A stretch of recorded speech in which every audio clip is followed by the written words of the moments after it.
जब तबाही की लहरों ने पहाड़ों को छोड़ा, तब सिर्फ पानी नहीं आया, साथ आया एक सच भी। एक सच जो कई सालों तक अंधेरे में दबा हुआ था। हिमाचल के पहाड़ों में चल रहा एक खामोश जंगल का लूट। नमस्कार, मैं हूं अनीश कुमार सिंह और आप सभी देख रहे हैं इंडिया न्यूज़ लाइव। आज हम आपके सामने एक ऐसी कहानी लेकर आए हैं जो सिर्फ बाढ़ की तबाही तक सीमित नहीं है। ये कहानी है प्रकृति के क्रोध और इंसान के लालच की। पर आगे बढ़ने से पहले हमें रुकना होगा। उन लोगों के लिए रुकना होगा जो इस बाढ़ में हमेशा के लिए खो गए। माँ, पिता, बच्चे और वो जवान जो रेस्क्यू करते करते खुद लौट ना पाए। उनकी याद सिर्फ हिमाचल तक सीमित नहीं है। उत्तराखंड, पंजाब, दिल्ली, जम्मू, हर जगह घर टूट गए, परिवार बिखर गए। ये दर्द उनका नहीं है, सिर्फ उनका नहीं है, हमारा भी है। मॉनसून के महीनों में जब नदियाँ अपने किनारों को तोड़ देती हैं, सड़कों को बहा देती हैं और पुलों को गिरा देती हैं, तो उस वक्त कुछ तस्वीरें वायरल होती हैं।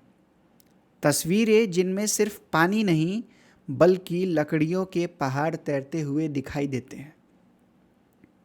आप सोचिए, जब रिजर्वायर और नदियाँ भर जाती हैं और उनमें लंबे लंबे टिम्बर के गुच्छे तैरते हैं, तो सवाल तो उठते हैं कि ये लकड़ियाँ कहाँ से आई? क्या ये प्रकृति के तबाही का फैक्ट है या इंसान के लूट का सबूत? इसी वजह से पंडोह और कुल्लू की तस्वीरें सामने आई और तुरंत ही हिमाचल की सरकार ने सीआईडी को इंक्वायरी सौंप दिया। ये दिखाता है कि ये मामला छोटा नहीं था, ये एक वेकअप कॉल था। और यहाँ जानना जरूरी है, फ्लड्स सिर्फ तबाही नहीं दिखाते बल्कि गवर्नेंस के छुपे हुए राज भी खोल देते हैं। इस मुद्दे को अगर हम साइंटिफिक एंगल से देखें तो हम पाते हैं कि फ्लड्स और क्लाउड बर्स्ट के दौरान पेड़ उखड़ जाते हैं, डेडवुड बह जाते हैं, यानी कि मरे हुए पेड़ बह जाते हैं, और नदी किनारे की लकड़ी भी पानी के साथ निकल जाती है, बह जाती है। लेकिन अगर नदी में एकदम नीट कटे हुए टिम्बर मिले, सॉन वुड मिले और स्टैकिंग पैटर्न भी मिले, तो सवाल तो उठते हैं।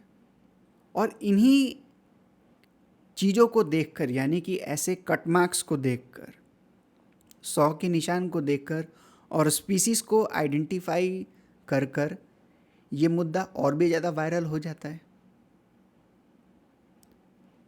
इसे और थोड़ा गहराई से समझने के लिए हम हिमाचल के पॉलिटिकल बैकग्राउंड को समझते हैं, उसके पॉलिटिकल इकोलॉजिकल बैकग्राउंड को समझते हैं, उसके फॉरेस्ट के गवर्नेंस सिस्टम को समझते हैं। ब्रिटिश के ज़माने से ही देवदार, कैल, खैर जैसे वैल्यूएबल पेड़ हिमाचल स्टेट के सरकार के कंट्रोल में रहे हैं।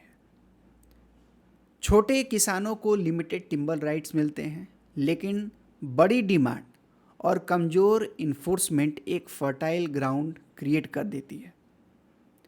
कैश की ज़रूरत, बाज़ार में उन स्पीसीज़ की डिमांड और गांव के अंदर की मजबूरी यानी कि अनएम्प्लॉयमेंट, ये सब मिलकर एक ऐसा नेटवर्क क्रिएट करते हैं, एक ऐसा सिचुएशन क्रिएट करते हैं जिनमें कि टिम्बर माफिया का राइज होता है। कई स्कॉलर्स जैसे सुधा वसन और इंस्टीट्यूशन जैसे आईआईईडी का कहना है कि इन्हीं गलत सिस्टम के कारण से एक ऐसा माहौल क्रिएट होता है जिसके वजह से टिम्बर माफिया वहाँ पैदा होते हैं। 2000 पहले से भी हिमाचल के अलग अलग डिस्ट्रिक्ट में बड़े बड़े टिम्बर के सीजर्स हुए हैं। लोकल प्रेस रिपोर्ट बताते हैं कि ये संगठित चेन सप्लाई कई टाइम से चल रहा है, जहां लकड़ियों को गांव के अंदर से प्लेन्स तक छुपा के लाया जाता है। ये पहले के केसेस इसलिए भी मायने रखते हैं क्योंकि फ्लड्स के विजुअल्स इन्हीं पुरानी कहानियों को फिर से ताज़ा कर देते हैं। 2025 में जब पंडोर रिजर्वायर के वीडियो वायरल हुए तो सोशल मीडिया पर दो कैंप्स बन गए।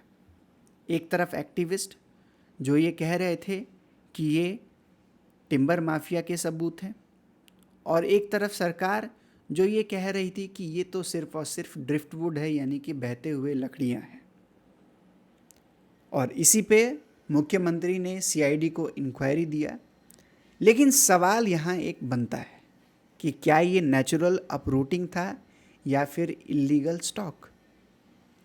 अगर इनके एविडेंसेस को अगर हम देखते हैं तो हम पाते हैं कि जो इन टिम्बर के जो लॉगवुड्स थे, इनके जो कट पैटर्न है वो बिल्कुल नीटली कट हैं।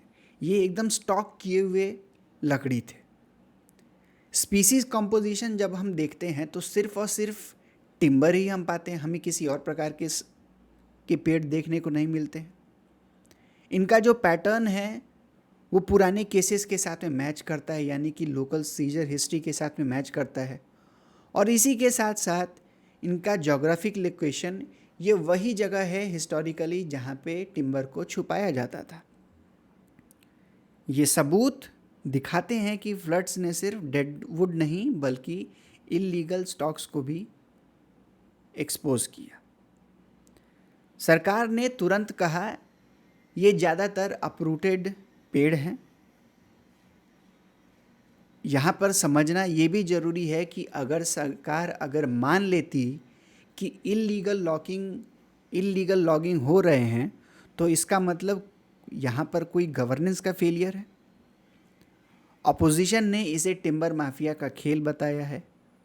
तो क्या हम कह सकते हैं कि सीआईडी को इस केस को हैंडओवर करना एक प्रकार से एक पॉलिटिकल बैलेंस था, एक कैलकुलेटेड स्टेप था? हमारे लिए ज़रूरी है कि हम इस पर्यावरण के साथ होने वाले धोखेधारी को समझें, इसके ब्रॉडर इम्पैक्ट को समझें। ये सिर्फ एक स्कैंडल नहीं है बल्कि इसके कई बड़े प्रभाव भी हैं, जैसे पर्यावरण पर स्लोप से स्टेबिलिटी का ख़राब होना, इरोजन होना, सिल्टिंग हो रहा, और इन कारण से फ्लड्स और भी खतरनाक होते जाते हैं। अर्थव्यवस्था, छोटे छोटे स्मॉल फॉरेस्ट कम्युनिटीज़ की आय ख़त्म हो जाती है और मार्केट डिस्टॉर्ट हो जाता है। और साथ ही साथ गवर्नेंस का रेगुलेटरी फुटप्रिंट जो है वो कमज़ोर हो जाता है और इलीगल एक्टर्स को फ्री हैंड मिलता है कि वो इस मार्केट को, इस टिम्बर के ब्लैक मार्केट को अपने मनमर्जी तरीके से चलाएं। हिमाचल के पहाड़ों की ये कहानी सिर्फ एक डिज़ास्टर की स्टोरी नहीं है। ये कहानी है हमारे फॉरेस्ट के ख़त्म होते भरोसे की, गवर्नेंस के हिलते नींव की और हमारे भविष्य की। सीआईडी का रिपोर्ट सच को उजागर करेगा या नए सवाल खड़ा करेगा, ये तो आने वाला वक्त बताएगा। लेकिन एक बात तय है, अब समय आ गया है कि हम अपने प्राकृतिक संपदा के साथ होने वाले इन खिलवाड़ों के लिए आवाज़ उठाएं, इन खिलवाड़ों को रोकें। ये था इंडिया न्यूज़ लाइव और मैं हूँ अनीश कुमार सिंह, जहाँ हम सत्य के हर पहलू को आप तक लाते रहेंगे। धन्यवाद। जय हिंद। मिलते हैं अगले एनालिसिस में।